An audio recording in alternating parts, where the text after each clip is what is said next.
Nagbukas ang pelikula sa Kandahar, Afghanistan. Isang grupo ng mga combat engineer ang ipinadala para ayusin ang isang convoy na nasiraan ng sasakyan. Pagdating nila, agad na bumaba ang isang staff sergeant at pabirong sinigawan ang isang sundalo. Nagbibiruan at nagtawanan sila. Nagtaka ang iba kung bakit sobrang close nila, kaya ipinakita nila ang magkapareho nilang tato at sinabi na magkapatid sila. Pagkatapos magkumustahan, inayos ng staff sergeant ang sirang sasakyan. Maya-maya ay naging seryoso ang usapan nila. Sinabi ng kanyang kapatid na gusto niyang sumali sa Ranger Assessment and Selection Program, o RASP, para maging Army Ranger. Noong una, tumanggi ang staff sergeant dahil mahirap ang pagsasanay at pakiramdam niya ay matanda na siya. Pero ipinaalala ng kanyang kapatid ang pangarap nilang dalawa noon na maging Army Ranger at sumama sa mga mapanganib na misyon. Dahil dito, pumayag ang staff sergeant at nangako silang sabay nilang tutuparin ang pangarap na iyon. Habang pabalik na ang staff sergeant sa kanyang sasakyan, biglang inatake ng Taliban ang convoy.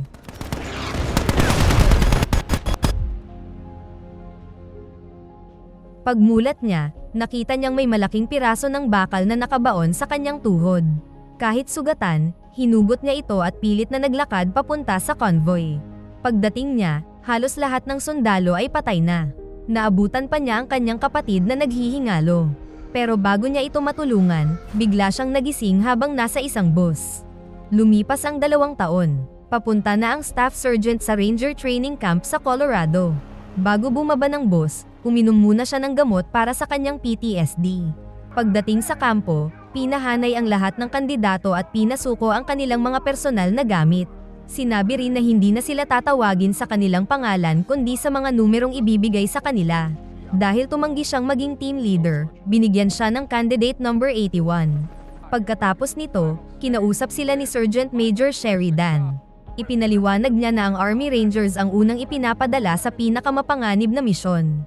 8 linggo silang sasailalim sa napakahirap na pagsasanay kung saan bawat linggo ay may matatanggal. Ang mga makakatagal hanggang dulo ay haharap sa huling pagsubok, isang 24 hours death march. Ang sino mang makakatapos nito ang magiging ganap na Army Ranger. Agad nagsimula ang matinding training. Sa unang linggo pa lang, sumabak na sila sa iba't ibang obstacle course at pisikal na pagsubok. Ang mga hindi makasabay ay agad na natatanggal. Habang lumilipas ang mga linggo, lalo pang humirap ang training at unti-unting nabawasan ang mga kandidato. Pagdating ng ika-4 na linggo, kalahati na lang ang natitira. Habang tanghalian, mag-isang kumakain si Candidate 81 at hindi nakikihalubilo sa iba. Nagsimula ang panibagong linggo ng training. Mas humirap ang mga obstacle course at isinama na rin ang hand-to-hand combat, pero tila madali lang ang lahat para kay 81. Sa rifle training, tinanong ng isang sergeant kung sino ang may totoong karanasan sa labanan. Isa-isa niyang kinutya ang mga sagot ng ibang kandidato. Pero nang malaman niyang si Candidate 81 ay dating combat engineer na naka-assign sa Afghanistan, bigla siyang humanga. Dahil dito, mas tumaas ang pagtingin ng ibang kandidato kay 81. Kinabukasan, ikinwento ni Candidate 44 na si 81 lang ang nakaligtas ng salakayin ng Taliban ang kanilang convoy. Dagdag pa ni Candidate 60. Ginawaran pa ito ng Silver Star dahil sa kanyang katapangan. Samantala, may balita rin sa telebisyon tungkol sa isang napakalaking bagay mula sa kalawakan na papalapit sa solar system, pero sinabi ng mga eksperto na wala itong panganib sa Earth. Isang araw, tinanong ang bawat kandidato kung bakit gusto nilang maging Army Ranger. Karamihan ay nagsabing gusto nilang mapabilang sa isang elite unit, pero si Candidate 81 ay iisa lang ang sagot, para makarating sa finish line.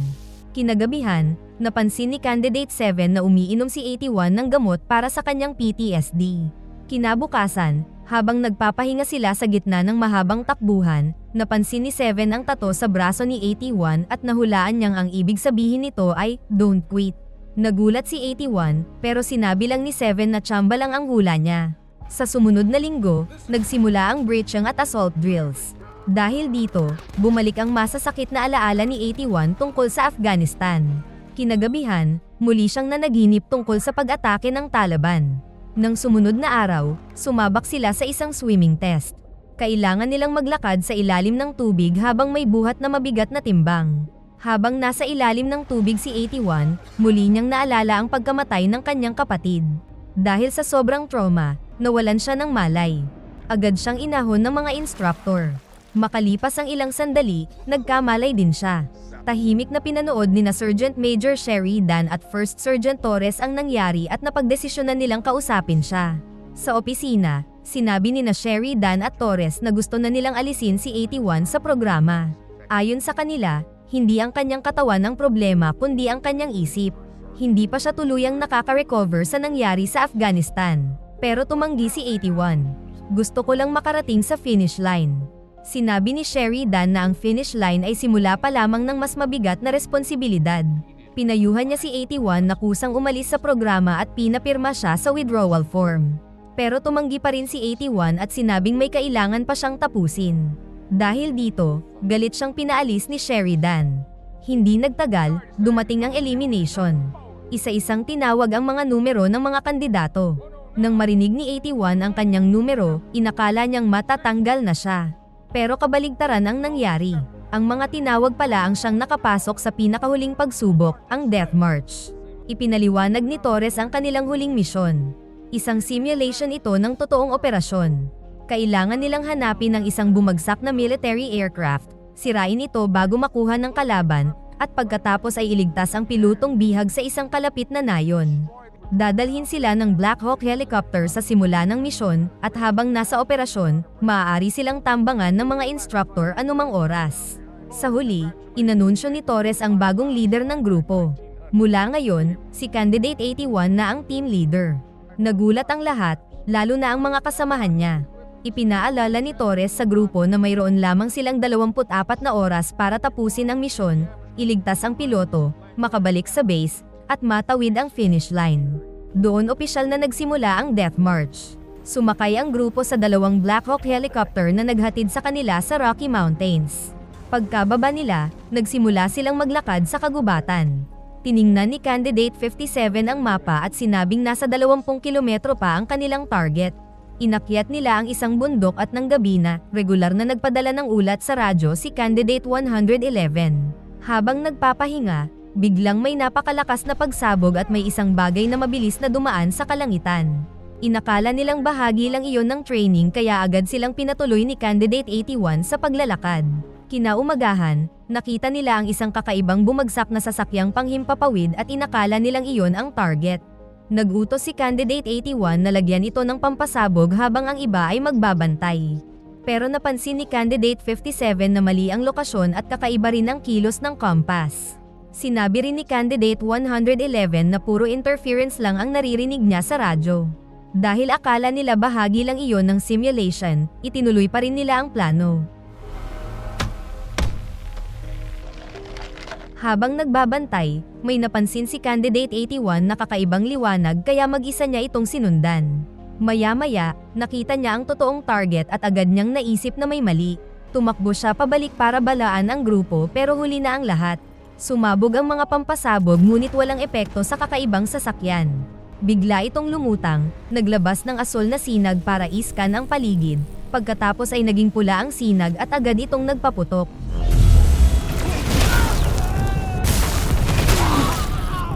Agad na itinulak ni Candidate 81 si Candidate 44 habang sumisigaw ng takbo. Nagkawatak-watak ang grupo at tumakbo papasok sa kagubatan habang hinahabol sila ng misteryosong makina. Hanggang sa marating nila ang isang bangin.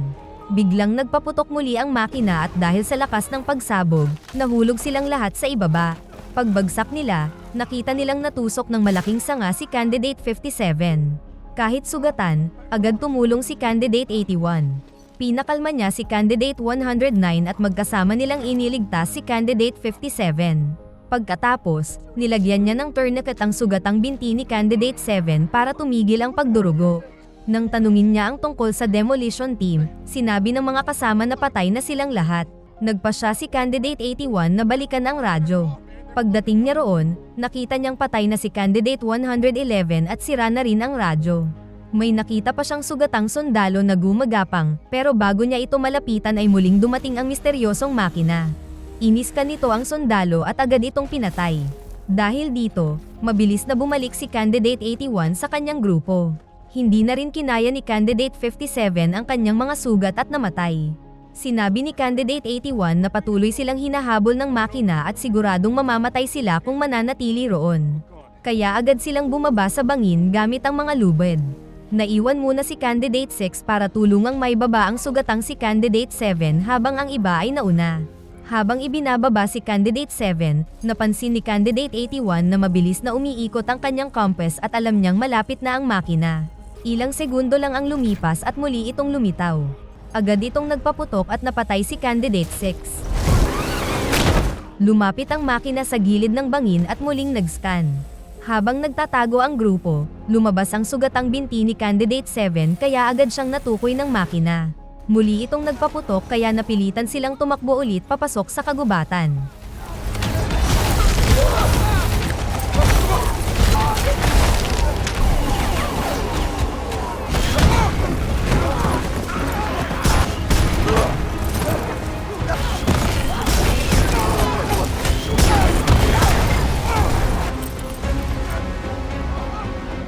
Habang nagpapahinga sila, sinabi ni Candidate 44 na imposibleng gawa ng Russia ang misteryosong makina dahil wala silang ganoong teknolohiya, at hindi rin ito gawa ng China. Samantala, sinubukan ni Candidate 81 na ayusin ang bali sa binti ni Candidate 7. Pero nang makita niya ang dugo, bumalik sa isip niya ang pagkamatay ng kanyang kapatid sa Afghanistan. Napansin ito ni Candidate 7 at pinakalma siya. Humingi si Candidate 81 ng morphine kay Candidate 109, pero durog na ang lahat ng gamot. Dahil wala nang pampamanhid, sinabi ni Candidate 7 na ituloy na lang ang pag-aayos ng kanyang binti. Huminga ng malalim si Candidate 81 at ibinalik ang buto sa tamang pwesto. Dahil sa sobrang sakit, nawalan ng malay si Candidate 7. Pagkatapos ay binalutan ni Candidate 81 ang sugat at isinakay siya sa isang carrier para maipagpatuloy nila ang paglalakad. Makalipas ang halos isang oras, narating nila ang isang malakas na ilog. Nagpasya si Candidate 81 na gumawa ng zipline gamit ang kanilang mga lubid. Siya mismo ang lumangoy papunta sa kabilang pampang para itali ang lubid sa isang puno.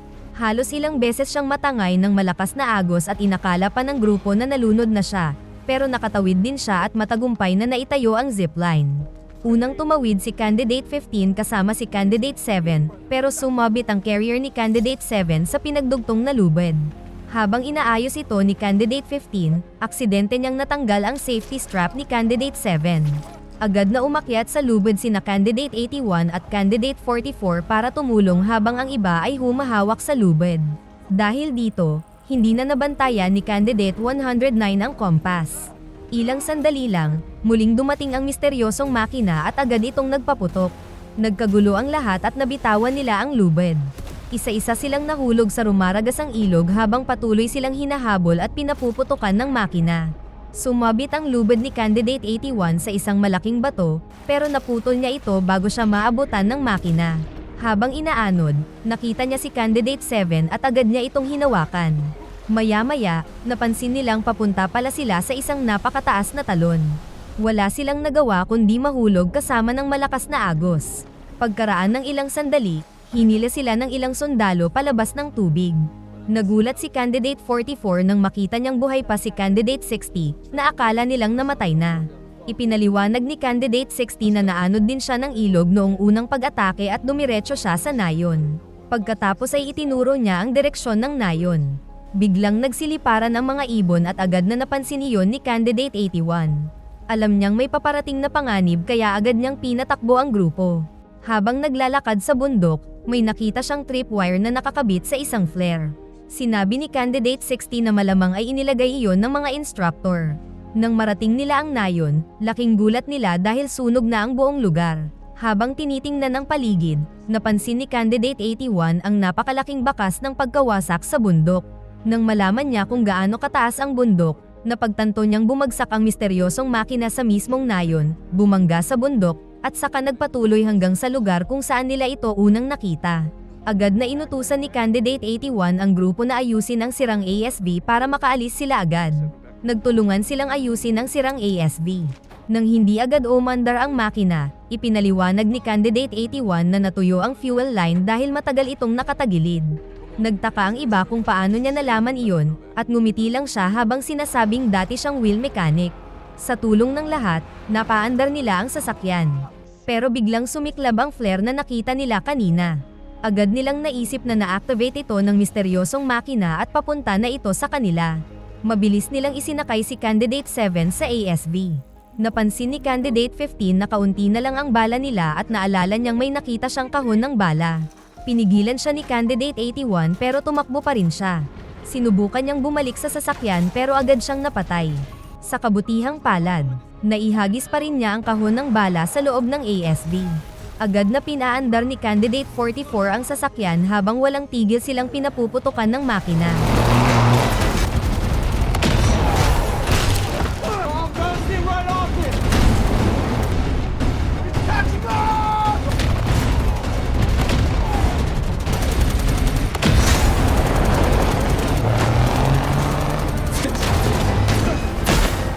Maya-maya, tumigil ang makina sa paghabol at sa halip ay sunod-sunod na nagpakawala ng mga pampasabog.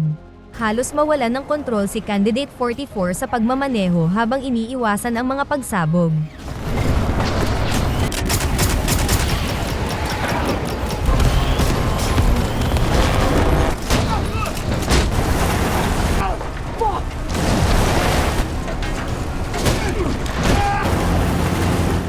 Sa wakas ay nakalabas sila sa isang malawak na lambak at inakala nilang ligtas na sila.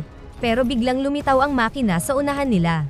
Muli itong nagpaputok kaya napilitang ikabig ni Candidate 44 ang manibela. Muntik nang mahulog si Candidate 7 sa sasakyan. Sinubukan siyang hawakan ni Candidate 81 pero hindi niya ito napanatili. Nang makita niyang wala na silang pag-asa, kinuha niya ang grenade launcher at pinasabog ang mabatong bahagi ng bundok sa tabi ng makina. Nawalan ng kontrol ang ASV, bumangga, at sumabog.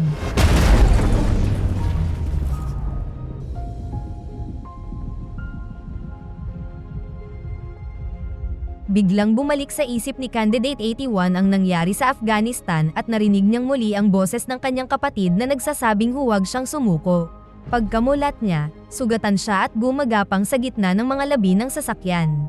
Nakita niyang patay na halos lahat ng kanyang mga kasama. Lumapit siya sa bunton ng mga batong tumabon sa makina. Akala niya ay nawasak na ito, pero nakita niyang gumagana pa rin ang isang bahagi nito. Napansin din niyang nagpapadala ito ng kakaibang signal na tila may kinakausap sa kalawakan. Habang iniisip niya iyon, nakita niyang buhay pa si Candidate 7. Agad niya itong nilapitan, pero nagsimulang sumabog ang natitirang mga bala at muling nakuha ang atensyon ng makina. Nagsimula itong mag-scan at dahan-dahang lumapit. Agad na hinila ni Candidate 81 si Candidate 7 palayo habang bumubuhos ang malakas na ulan. Dahil sa putik at pagod, lalo siyang nahirapang kumilos hanggang sa tuluyan siyang mawalan ng lakas at bumagsak. Maya-maya, tumunog ang kanyang relo. Lumipas na ang 24 na oras at nabigo silang matapos ang misyon. Pagkatapos nito, nagkamalay si Candidate 7 at sinabi niyang nakilala niya si Candidate 81 dahil nakilala niya noon ang kapatid nito sa training. Kwento niya, madalas daw itong magsalita tungkol sa pangarap nitong maging Army Ranger. Nagtaka si Candidate 81 kung bakit hindi niya iyon sinabi noon. Sumagot si Candidate 7 na sinubukan niya, pero ayaw siyang pakinggan ni Candidate 81. Doon napagtanto ni Candidate 81 ang pagkakataong pinalampas niya. Tinanong siya ni Candidate 7 kung iniisip ba niyang binigo niya ang kanyang kapatid. Tahimik siyang umamin na pakiramdam niya ay binigo niya ang lahat at umaasa siyang kapag natapos niya ang training ay mawawala na rin ang kanyang bangungot. Pero sinabi ni Candidate 7 na hindi siya kailanman sumuko at iyon ang tunay na katangian ng isang Army Ranger. Habang naghahanap pa rin sa kanila ang misteryosong makina, tinanong ni Candidate 81 kung paano nila ito mapipigilan. Napangiti si Candidate 7 at nagbiro na kung naroon ang kapatid ni Candidate 81, malamang lalagyan lang nito ng stop leak ang makina. Nagkatawanan sina Candidate 81 at Candidate 7. Dahil dito, may biglang naisip si Candidate 81. Napagtanto niyang may venting system ang misteryosong makina na naglalabas ng sobrang init. Agad siyang gumawa ng plano. Napansin niya ang quarry sa malayo at sinabi kay Candidate 7 na hintayin lang siya dahil babalikan niya ito. Pagdating niya sa quarry, nakita niya ang mga pampasabog, control panel, at ang pandurog ng malalaking bato. Samantala, papalapit na ang makina kay Candidate 7. Para mailayo ito, nagpaputok si Candidate 81 ng flare mula sa quarry. Napansin agad iyon ng makina at nagtungo roon. Habang iniskan nito ang paligid, sumabog ang mga pampasabog na naitanim ni Candidate 81. Agad namang sumakay si Candidate 81 sa isang wheel loader at ibinangga ito sa makina. Naipit ang makina sa ilalim ng pandurog ng bato. Pagkatapos ay pinaandar niya ang pandurog kaya sunod-sunod na bumagsak ang malalaking bato sa venting system ng makina. Pilit na lumaban ang makina at unti-unting itinulak pa atras ang wheel loader. Pero hindi umatras si Candidate 81. Mas lalo niyang itinulak ang makina habang patuloy na bumabagsak ang mga bato. Kalaunan, tuluyang nabara ang venting system kaya nagsimulang mag-overheat ang makina. Bago ito tuluyang masira, nagpaputok pa ito sa isang malaking crane. Bumagsak ang crane at tinamaan ang wheel loader, pero nakatalon si Candidate 81 sa tamang oras. Ilang segundo lang ang lumipas at tuluyang sumabog ang makina. Akala niya ay tapos na ang lahat, pero biglang gumulong palabas ng mga labi nito ang maraming bomba. Pagkaraan ng ilang segundo, sunod-sunod ding sumabog ang mga ito at niyanig ang buong quarry. Kinabukasan, pasan ni Candidate 81 si Candidate 7 habang naglalakad pabalik sa base. Nagulat sina Sergeant Major Sheridan at First Sergeant Torres nang makita nilang buhay pa siya. Sa wakas, natawid din ni Candidate 81 ang finish line. Lumapit si Sergeant Major Sheridan at humingi ng paumanhin dahil hindi sila nakarating agad. Ipinaliwanag niyang marami ng base ang nawasak.